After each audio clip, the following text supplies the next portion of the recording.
Hello, gentle traveler, and welcome to this quiet corner of the past. Settle into your pillow, pull the blankets close, and let your breathing slow. Tonight, we will drift together into medieval Europe, a world long ago where stories were told softly by firelight, and the night felt wide and still. Picture the countryside as darkness settles in. The trees stand bare, their branches thin against the sky. The sun has almost slipped away, leaving behind a pale glow that barely warms the air. Frost whispers under slow footsteps, and a cool breeze carries the promise of snow. Somewhere nearby, a single candle glows in a cottage window, steady and warm, as the world grows quieter and sleep draws near. Let us leave behind the busy noise of the modern world and walk into an age when winter was not just uncomfortable, but dangerous. In medieval times, the change of seasons could decide whether people lived or died. When winter arrived, it brought long months of cold that seeped slowly into homes, clothes, and bones. Snow soon covered fields and roads. Rivers and ponds froze into shining sheets of ice. There were no radiators or thickly insulated houses. Warmth was rare and precious, saved mostly for the rich. For most people, winter meant hardship. But it had not always been this way. In earlier centuries, winters were often gentler and more predictable. People expected snow, but they did not always fear it. Then, over time, the weather itself began to change. This colder period later became known as the Little Ice Age, a long stretch of colder weather that lasted from about the 1300s to the 1800s. During these years, winters grew harsher and longer than anyone could remember. Crops struggled to grow. Animals died in the cold. Sharp winds swept across villages and fields. No one fully understands why the climate changed, but everyone felt its effects. One especially famous winter came much later, in 1709. That year, the cold was so deep that rivers froze solid.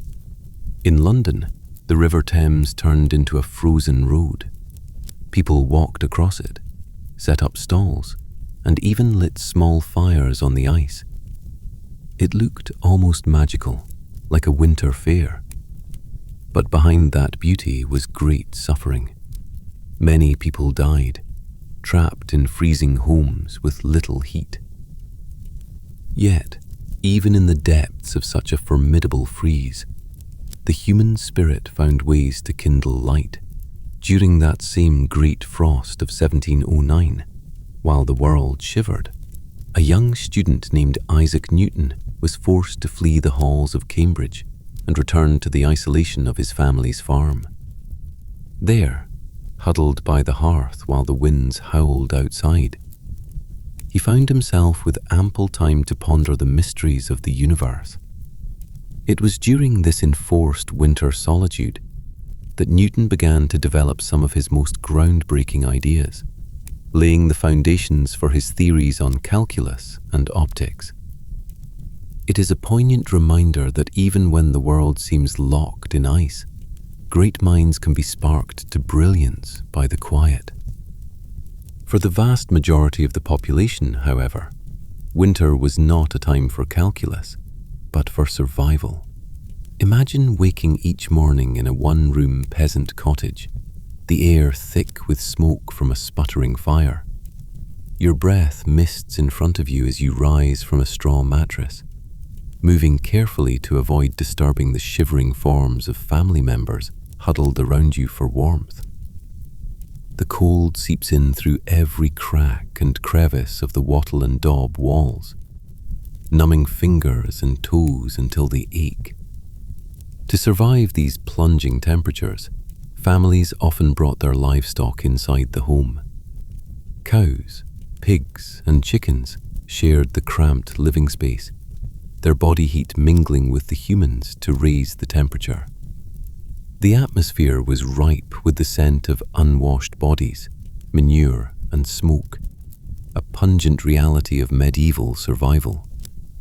In one recorded instance in 14th century Suffolk, 13 family members, spanning generations from grandparents to infants, survived the winter packed into a single smokehouse, along with their scrawny chickens and mangy dogs. The daily routine was a battle against the elements. As the day wore on, you would trudge out into the snow to gather what firewood you could, a back-breaking task where hands quickly became raw and chapped.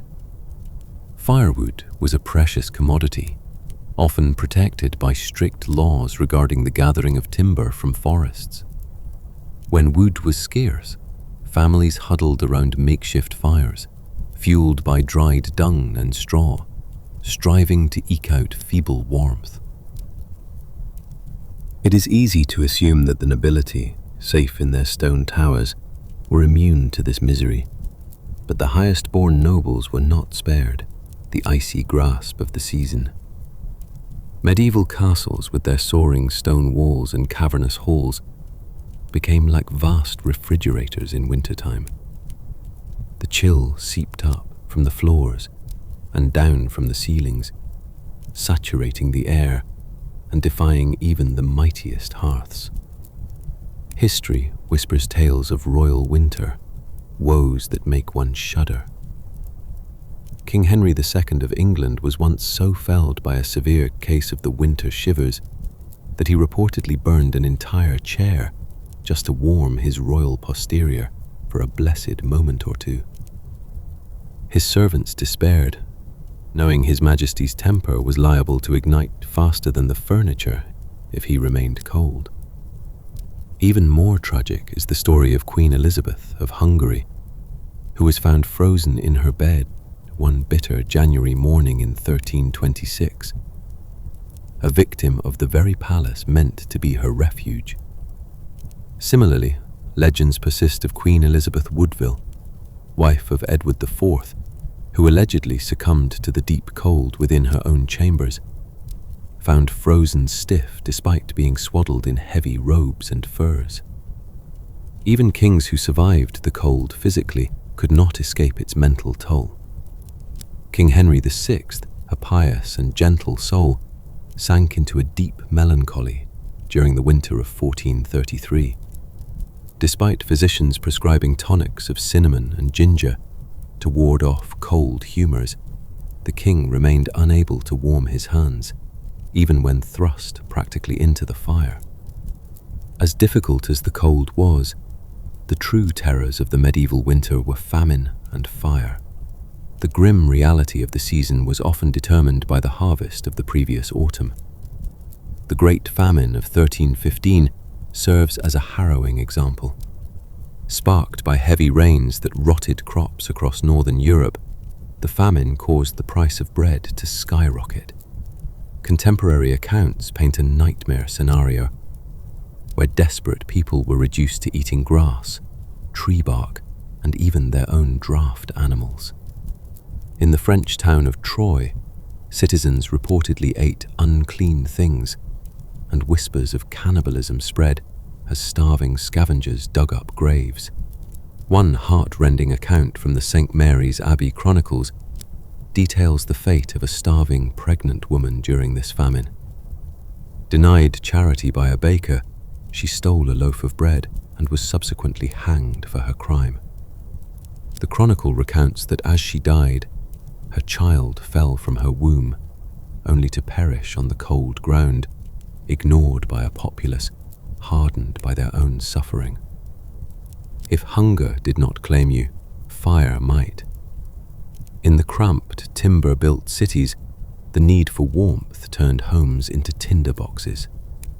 The Great Fire of London in 1212 struck on a freezing November night as the flames consumed the city. The water in the pipes froze, hindering efforts to douse the blaze. Another dreadful fire in 1132 burned from London Bridge to St. Paul's, carried by violent winter winds that whipped the flames into a frenzy. In the damp, overcrowded conditions of winter, sickness was an ever-present spectre. The lack of sanitation meant that a simple cold could turn deadly, and influenza cut through villages like a scythe. The winter of 1557 saw a virulent flu claim over 10,000 lives in Paris alone. Pneumonia was another stealthy killer, preying on those weakened by hunger. The dampness seeped into the lungs until victims essentially drowned in their own fluids. Children were perhaps the most vulnerable. In 16th century London, half of all children did not survive to see their 5th birthday. A poignant custom of the age known as bone lace involved tying a black ribbon to the hand of a seriously ill infant.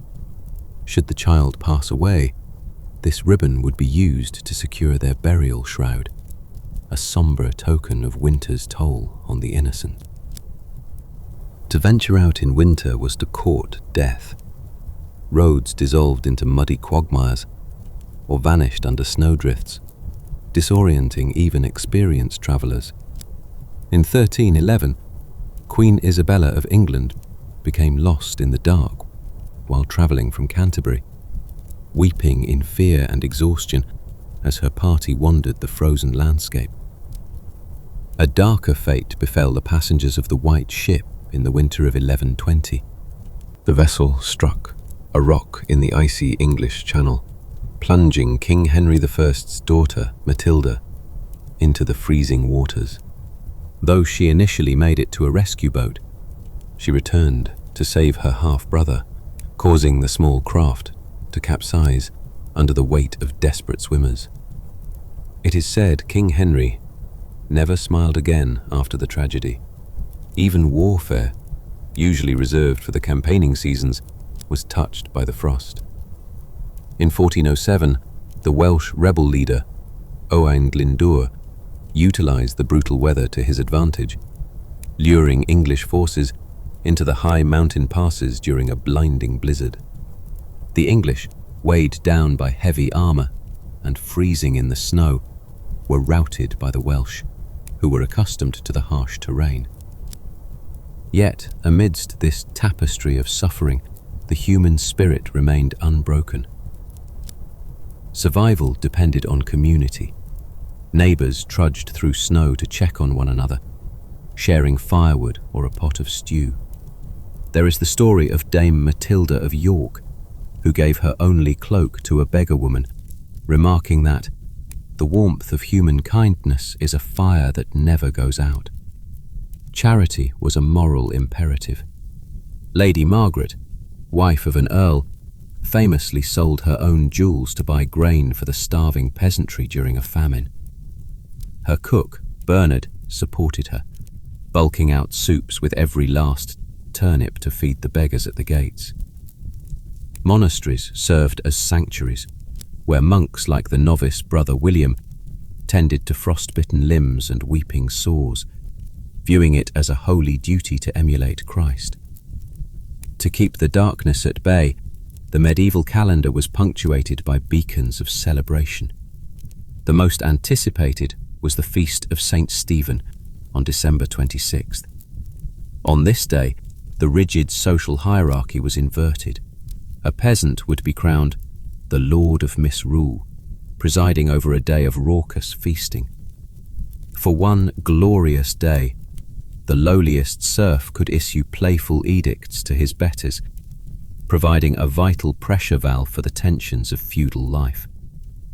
It was a time when the wealthy were expected to provide food, such as the traditional boar's head or minced pies, to the community. As winter dragged on, the feast of St. Valentine on February 14th offered a reprieve for romance. Young people drew names to pair up as sweethearts, exchanging flowers and verses in a tradition that warmed hearts even as the frost lingered. Finally, the signs of the thaw would appear. The sight of snowdrops pushing through the frost was a miraculous signal that the earth was waking up. This culminated in Plough Monday, the first Monday after Epiphany, which marked the official end of the agricultural winter. Ploughs were blessed in elaborate ceremonies, and men with blackened faces paraded through villages, dragging ploughs and collecting contributions for the coming season. As the first furrows were cut into the softening earth, a palpable sense of relief washed over the land. They had endured. Through the famine, the fires, the freezing Thames, and the endless dark. The people of the Middle Ages held fast to the promise of spring. Their legacy is one of grit and hope, a testament that no matter how deep the snow or how cold the wind, the sun will always rise again. So, gentle traveller, as you drift off to sleep, spare a thought for those who came before. Remember their struggles and their triumphs, and let their resilience warm you through the night. Good night, and sweet dreams.